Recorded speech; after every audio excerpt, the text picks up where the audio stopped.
tell you guys. 3.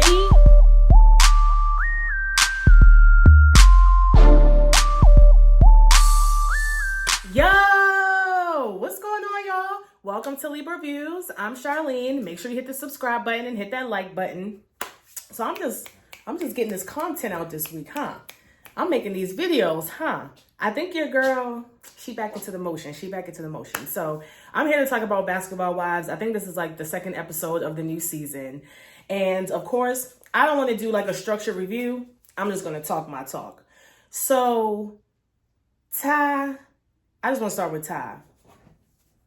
Ty, you are emotionally cheating. Like, I'm sorry. For you to try to gaslight Ming Lee into thinking that you talking to somebody 3,000 minutes a month, 50 hours a month on the phone is not emotional cheating, I don't know what is. I mean, that is absolutely insane, Ty. Okay?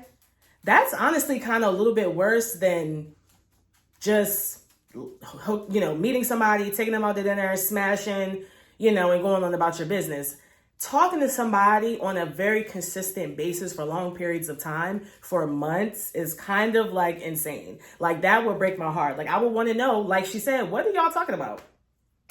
Now, I understand Ty saying like, oh, this is my friend and, I'm talking to my friend. But clearly, whoever this girl is, Ming Lee, don't look at this girl as a friend. She better look just like you, Ty. Who the girl? Who the friend? Who the friend? Is this your friend from middle school? Is this your friend from high school? Is this your friend from college? Is this your friend from... Who is this girl, Ty?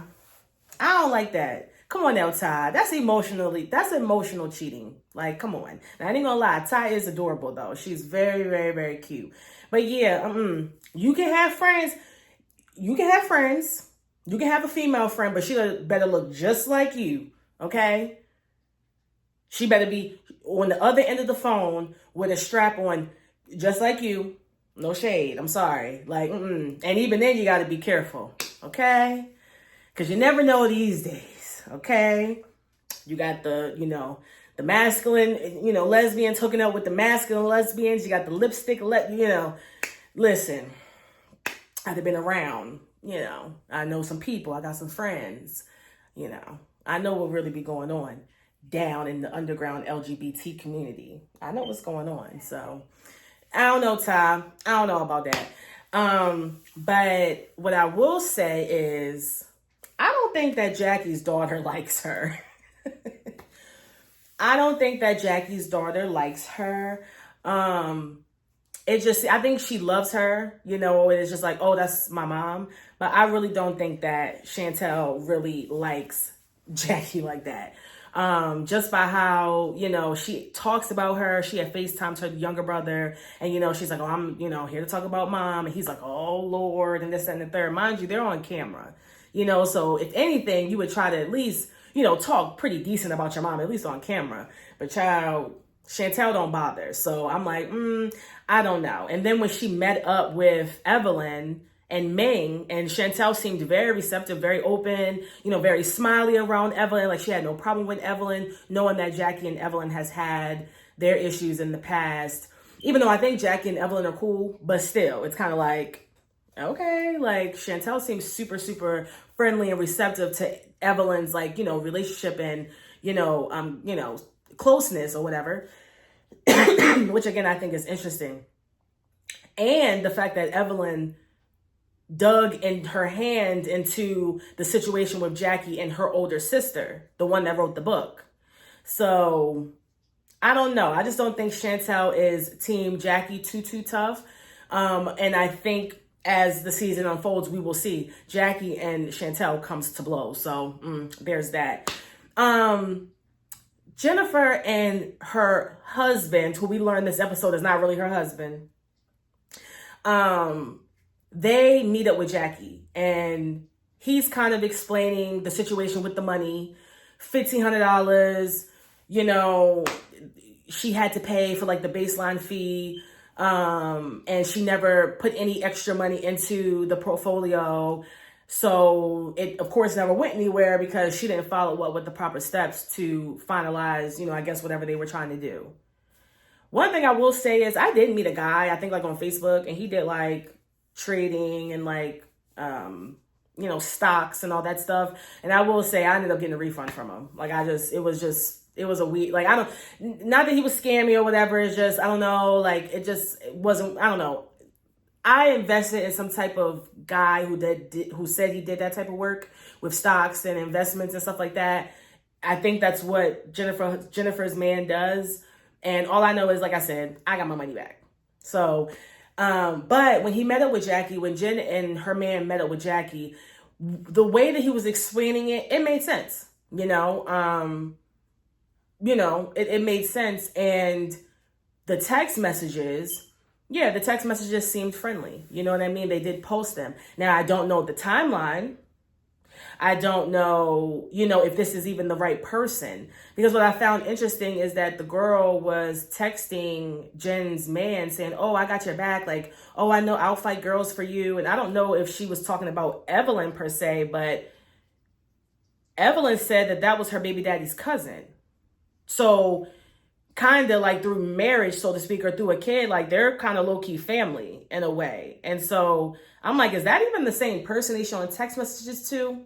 I don't know, maybe, but it made sense, on what he was saying. But I'm not going to lie, like something about him, it still seems kind of, I'm not going to say anything. It just seems kind of like, that's all I'm going to say. Because I don't know if it's like, if I want to say scammy, if it's like, I don't know. So I'm just going to say it just seems like something.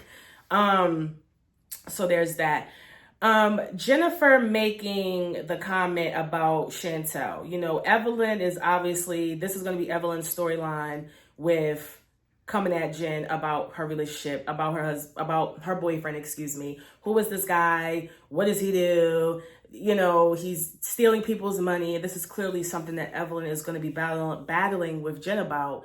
And at the end of the day, Jen is not interesting enough to be on the show without being combative with Evelyn. I believe that Evelyn can thrive in the situation without being close to Jen, but I don't think that Jen just has the personality and the tenacity to kind of hold her own. So, even though she does have the husband situation or whatever going on in that storyline, I still don't think that it would have been enough to, I guess, bring her back, so to speak. So I think Jen needs this kind of beef between Evelyn. So it's like, girl, act mad all you want to, but, she is kind of helping you stay afloat. But I do understand how it can be annoying. And Evelyn continuously bringing up the fact that your man is a felon and your man is scamming, your man is this and this, that, and the third. And at the end of the day, Evelyn, you are from the Bronx. You said yourself, and though you may be far and decades removed from that particular lifestyle, but you grew up in, the Bronx. You were on social services. You had a kid at a young age. And though you may not necessarily have criminal charges on your record or may not have been tied to a man that has a criminal record for a long time, you come from a particular lifestyle. Like, you know what I mean? Like, girl, you come from, a hood type environment. You had a baby at a young age. Like, people can judge you for that. People can judge you for the fact that you used to be on food stamp and welfare and things like that, which you admitted. And like I said, even though that's way back in the day, it is kind of like, why do you keep bringing up the fact that like my man has these charges? It's just like, bitch, you ain't perfect either. But I do understand why Evelyn is, because it's not like he got charges 10 years ago. He got, when he was fresh out of high school, he caught a charge. Like, this nigga was just locked up, I think, right after the whole Paris situation when they went and had their fake wedding, according to Evelyn. He just got locked up because he violated probation. So clearly you're getting into trouble in recent times. So I get what Jen's saying. It's like, girl, why are you bringing up a felon? Like, girl, you ain't no better. But at the same time, I do understand, because it's just like, yeah, like we all got shit in our past. Like, nobody's perfect, but this nigga is still actively getting in trouble. So clearly there's some red flags there. So it's not the same. So I get that, What I will say is, Jen, I do think it is kind of weird that you always are throwing jabs at Shanice. And what I'm not understanding is Jen has known Evelyn for decades.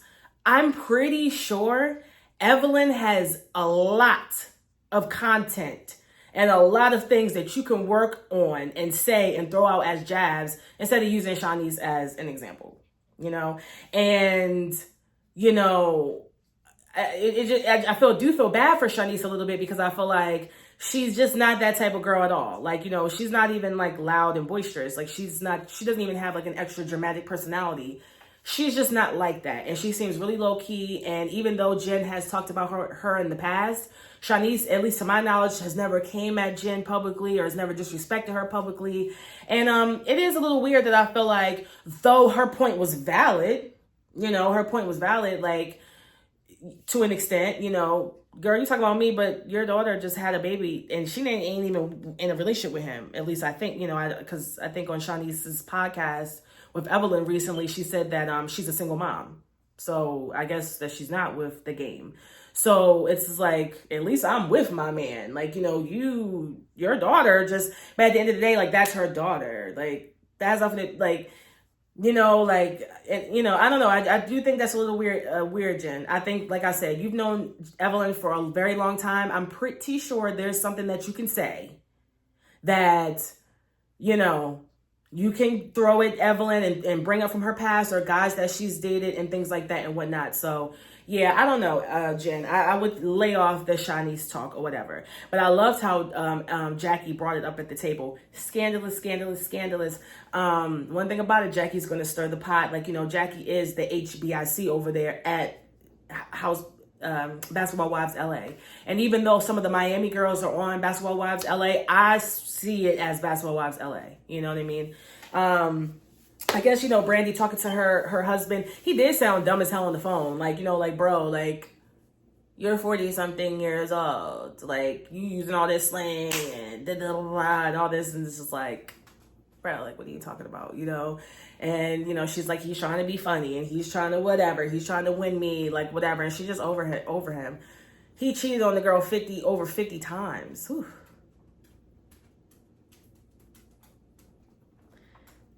50 times. So, I don't know. I can see how she can kind of be like, nigga, what you want? Oh, okay. And next. So, I don't know. But this season is, you know, it's okay. It's heating up, I guess. You know, Brittany, I didn't think Brittany Renner was too much in this episode. So, it is what it is there. But yeah, like, I guess we shall see. Stay tuned to what's going on with Basketball Wives. But Ty, girl, that was definitely emotional cheating. Cut it out. Cut it out. All right, y'all. Thank you for tuning into my video. Until next time, deuces. Oh! Shout out to everybody. I had fun. I gotta be good.